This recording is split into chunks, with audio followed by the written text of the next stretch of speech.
This is the Kingdom of Dandelion, famous for its battle-hardened mercenaries and revolutionary blacksmithing techniques. Or, that's what it used to be. Now, all we can see here are a few ruined houses, a forest, and a tribe of demi-humans that settled in the region. Have you ever wondered why the eastern parts of northern Calpheon are called Old Dandelion? We're told an entire kingdom existed here. What happened to the Kingdom of Dandelion?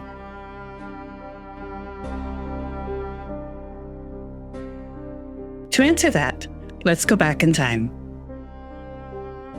At some point in the last few hundred years, the modern human nations of the continent's western half formed. With time, they slowly grew in size and power. These were the kingdoms of Hegse, Calpheon, Keplen, Serendia, Kron, and Dandelion. Dandelion was located east of Calpheon, north of Keplen, west of Serendia, and south of Balanos. We don't know what kind of country it was or how its people fared. What we do know, though, is that it was a kingdom renowned for its blacksmithing industry, a fame that has survived to the current day. We know that not from observing the former territory as a kingdom, as it is but a forest devoid of any trace of human civilization, but from the famed weaponry once created by its forges and now found throughout the land. But what made these weapons so famous? It appears the two main points nowadays attributed to the production of such renowned weaponry are, first, Dandelion steel was of a superior quality to the one produced elsewhere at the time. And secondly, the kingdom was a gathering spot for those of all walks of life. Within Dandelion, there were those who excelled both in the required craftsmanship and production knowledge required to produce such weapons we can find in the present. As we can see from some of the weapons wielded by the Far Eastern classes, even blacksmiths from the Far East traveled to and resided in Dandelion, where they continued to refine their blacksmithing techniques with the land's celebrated steel. The opposite, in which Far Eastern weapons were, or are still, made with their local steel but employing Dandelion blacksmithing techniques, also happened. Elves, and those with an affinity for nature, or with knowledge of the spirits, were no exception. We can find swords made of Dandelion steel bound to a Kamasilk tree branch, as well as experimental weaponry, such as the Vediant made with this alloy. Even nearby Calpheon coveted Dandelion's prized blacksmithing, as some of the finest lancias ever made for the Order of the Holy Valkyrie Knights are from there, made by mixing Dandelion steel with the sacred fragments called Shariel. Thankfully, it seems these famed blacksmithing techniques have not disappeared together with the nation. For example, we're told that the best blacksmith in Kamasilvia and the blacksmiths from the east still use Dandelion's techniques to this day. Perhaps due to its incredible blacksmithing industry, Dandelion was an important hub for mercenary companies and their activities. The paramount example of this was Leverto Lynch, said to have been the best mercenary of his time and an excellent blacksmith to boot. We are told that the weaponry designed by Leverto rarely loses its sharpness, even after years of use. It is especially prevalent among the elites of the Lemuria Guard of Kamasilvia, who still use the equipment designed by Leverto to this day. This individual from Dandelion, renowned in his day as the fierce leader of a mercenary company, was hired by the Kingdom of Serendia to deal with a gargantuan local imp that no one could best in combat. After defeating the imp, he decided to settle down in that same land, and there his descendants lived to this day as the traditional providers of cannonballs for the kingdom. Aside from producing noteworthy mercenaries and employing them, all we know about Dandelion's mercenary forces is that they had their own knightly order. In fact, we know nothing else about this country.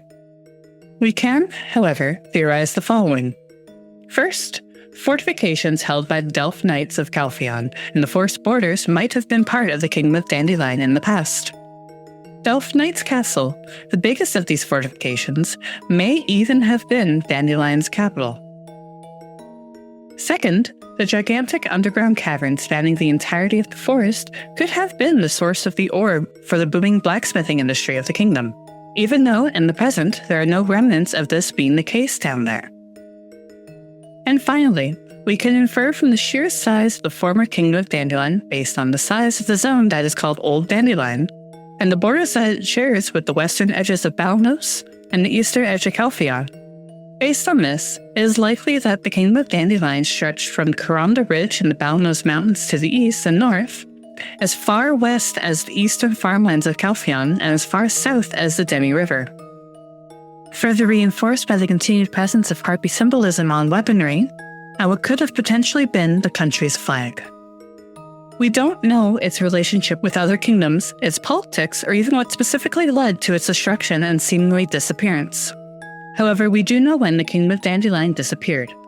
It was between the years of 273 to 275 of the Eleonian calendar. The Kingdom of Dandelion was at war with the Kingdom of Laxi, a country that is shown to have existed in the desert to the east, likely somewhere in the present-day territory of Valencia. We are not told what began the war, the reason for the war, its objectives, or why or how Dandelion in the western half of the continent was at war with a country from the Great Desert in the east. An envoy of Dandelion approached a renowned mercenary troop headed by a man named Goyen and offered them a contract. In exchange for the services in spearheading an assault against Laxi, the kingdom promised all the members of Goyen's mercenary troop a place in the country's knightly order. They would be granted knighthood, lands to settle in, and they were promised stability and prosperity. But there was something else Dandelion did not tell Goyen and his people. Something that, to this day, we are still not sure about. The mercenaries assaulted Laxi, as promised, defeating all who stood in their way, and advanced into the heart of the enemy forces. There, they found something else. It wasn't just Laxi's troops, but a monstrosity that awaited an offering. The mercenary band had been sent there to be discarded as cannon fodder. With dismay, they discovered that the promises Dandelion had made to them were a lie. We are not told if Dandelion had a role in the appearance of the monster, or if they simply knew about it and used Goyen's forces to deal with it. The monster awaited an offering, so it is possible Dandelion played a part in the creature's presence. All we know is that the mercenary troop fled and was disbanded, and at some point after that, somehow, Laxi won the war against Dandelion, and that this one is no more after what we are told was an incident. As we are told, an entire country existed in what is now Old Dandelion, and a tribe of demi-humans, the Kurutos, called their home. The Kuruto tribe built their villages on top of the few remaining ruins within a forest, and inhabit the vast underground cave system below. We are not told if it was the monster, Laxi, or even Calpheon who destroyed the Kingdom of Dandelion. At least we know it wasn't the Kurutos, thanks to a person currently in the vicinity who tells us they only arrived recently and the kingdom disappeared more than 10 years ago. We are not told why there are barely any traces of the kingdom. There are just a few ruined houses in the forest and some outlying fortifications taken by Calpheon. It is as if the entire country just vanished overnight. The flag seen throughout the base of the Delphinites' castles could be the former flag of Dandelion. That is because it shows two important things from Dandelion: the wings of the nearby harpies and the sword. Interestingly, that flag is only seen in one other place outside of Delph's banners, in the emblem that several servant girls wear on their clothes around Calpheon.